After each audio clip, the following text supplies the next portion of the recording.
ये कहानी ममता की है। बचपन से ही घर में ये एहसास दिलाकर पाला गया कि औरतों को बोलने का हक नहीं है। अरे ममता, जरा जल्दी जल्दी हाथ चलाओ। रोज ऑफिस में देर पहुंचता हूँ तुम्हारे कारण। लेकिन आपका सारा खाना पैक और तैयार भी है। अरे जबान जितनी चलाती हो उतना अगर हाथ चलाती ना तो शायद घर को अच्छे से मैनेज कर पाती। क्या मतलब है? क्या नहीं मिला आपको? मोजे मोजे कौन देगा? ममता भागकर पति को मोजे देती है। वो हर किसी का ख्याल रखती, लेकिन उसके घर में रोज का रोना लगा रहता। अरे माँ, आज स्कूल में टीचर ने मुझे फीस के लिए डांटा। माँ, मुझे अच्छा नहीं लगता कि स्कूल में फीस के पैसों के लिए मुझे कोई भी बात सुनाए। अरे पर बेटा, ये तो पापा करते हैं ना, सारा ऑनलाइन। मुझे तो इसकी जानकारी भी नहीं है। हाँ हाँ, बना लो बच्चों के सामने मुझे बुरा। अरे करता तो मैं ही हूँ, माना, लेकिन मुझे कोई सपना थोड़ी ना आएगा कि बच्चों की फीस जमा करनी है। अरे बताओगी तो तुम ही ना। ममता की अब ये आदत में शुमार हो चुका था। वो हमेशा हर बात के लिए खुद को ही दोषी मानती। एक दिन वो पड़ोस की दोस्त से कहती है, समझ नहीं आता यार, मैं इतनी डम कैसे हो सकती हूँ। बात तो सही भी है ना। अब पति बेचारा नौकरी करे, पैसे कमाए, या फिर ये देखे कि बच्चों की फीस का वक्त है। क्या करूँ यार। पता नहीं, मेरे पति तो सारा काम खुद ही करते हैं। वो तो कहते हैं कि तुम थक जाती होगी, सारा दिन घर बाहर बच्चे। तो अच्छा, ऐसे भी पति होते हैं क्या? अरे क्या बात कर रही है? भाई साहब कभी तुझे किसी बात के लिए सुनाते नहीं? किसने कहा नहीं सुनाते? अरे ये पति चीज ही ऐसी होती है कि बिना पत्नी को सुनाए उन्हें चैन की नींद कहाँ आती है। तो तू भी परेशान रहती होगी कि कैसे, क्या, कब भूल गई। अरे वो तो मुझे बस इस बात के लिए ताना देते हैं कि मैं वक्त पर खाना क्यों नहीं खाती या पार्लर जाकर अपनी साज सज्जा क्यों नहीं करवाती। पड़ोसन बोल ही रही होती है कि ममता के बेटे की आवाज आती है। अरे माँ, क्या हो गया? लग नहीं रहा कि आज आप मुझे पानी भी देगी। अरे कब से खाने के लिए वेट कर रहा हूँ। अरे यार, मैं चलती हूँ। बेटा खाने के लिए वेट कर रहा है, मैंने उसे खाना भी नहीं दिया। अरे 12वीं में पहुंच चुका है तुम्हारा बेटा, उसे बोलो खुद पानी लिया करे।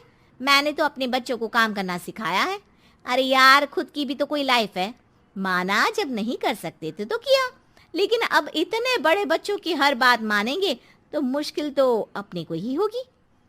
ममता को पड़ोसन की बात में दम तो लगता है, लेकिन करे क्या, आदत भी तो खुद ही ने डाली थी। ममता घर जाती है कि तभी बेटी आ जाती है। माँ, परसों मुझे एक शादी में जाना है।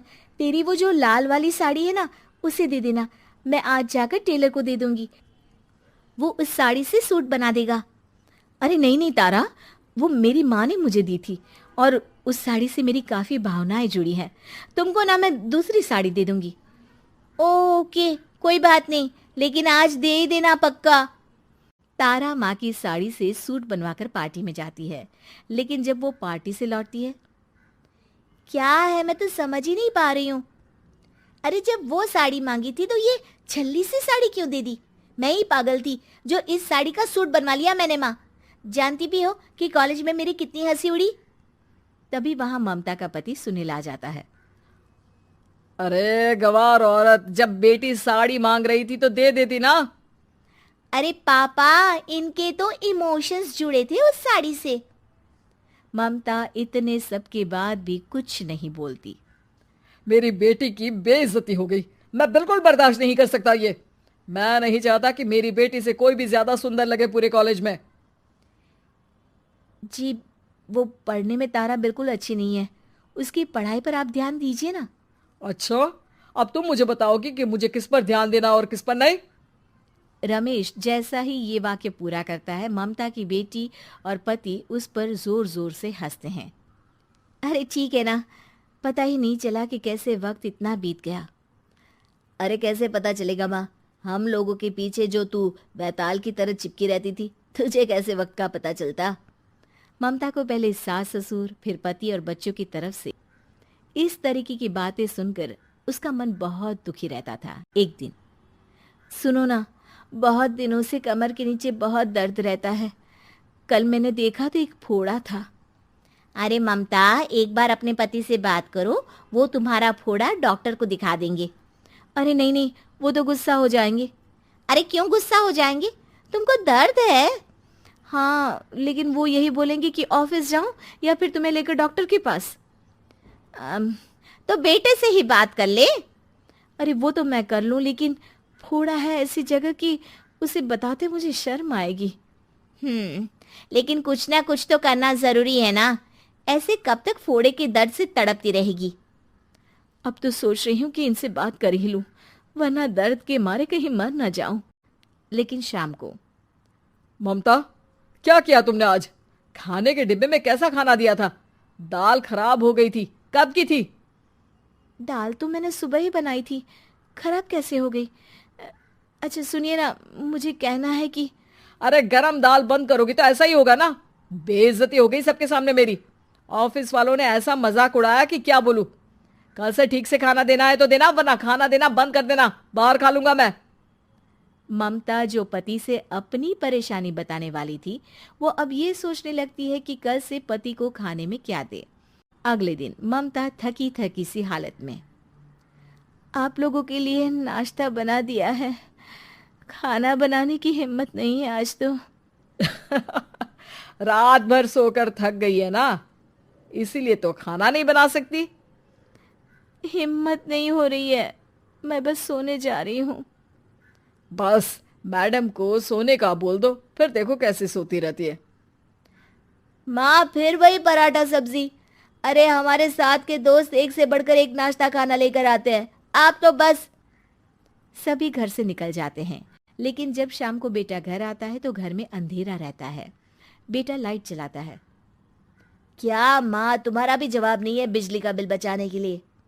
वो बोल ही रहा होता है कि सामने माँ जमीन पर लेटी मिलती है। वो उसके पास जाता है। अरे माँ, क्या हो गया माँ? तभी वहां पड़ोसन आती है। अरे बेटा, तुम्हारी माँ के पैर के पास एक फोड़ा है, जिसके कारण ये लगातार कमजोर होती जा रही थी। मैंने उसे पहले ही कहा था कि घर में बता दो, लेकिन तुम्हारी माँ किसी को तंग करना नहीं चाहती थी।